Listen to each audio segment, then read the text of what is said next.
Hey everyone, welcome back to the channel. Today, I've got something really exciting to share with you. How to get the Jenny mod up and running on both iOS and Android devices.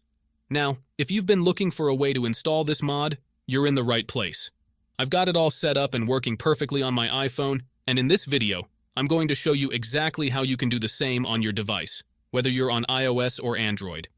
The best part? The whole process is really simple and straightforward. I'll break everything down step by step, and by the end of this video, you'll have the Jenny mod installed and ready to go. So, without further ado, grab your device, get comfortable, and let's jump into the tutorial. Before you can use this method, there are some settings you need to change. These settings apply only for iOS devices.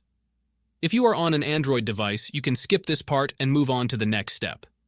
Head into your settings, tap on General, and make sure that Background App Refresh is turned on, either for Wi-Fi or for both Wi-Fi and mobile data. This ensures the app can run smoothly in the background.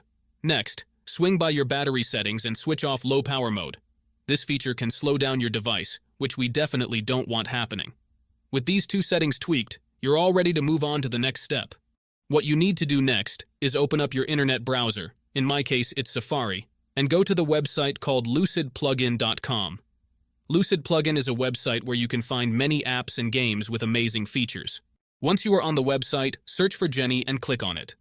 To get started, simply click the download button and give it a moment to install. Depending on your internet connection, it might take a little bit, but once it's finished, you'll automatically be redirected to a page that says, Installation completed. At that point, the app will pop up on your home screen, and you're good to go. Now, if it's your first time using the site, there are a couple of extra steps to complete. But don't worry, it's super simple. You'll be directed to a website with a video tutorial that walks you through everything step by step. All you need to do is install a couple of apps from the App Store or Play Store, depending on your device. These apps are completely safe and secure, so there's nothing to stress about. Just follow the instructions, and you'll have no trouble at all. So, that's it guys. If you enjoyed this video, make sure to leave a comment, like, and subscribe. Thanks for watching, and see you next time.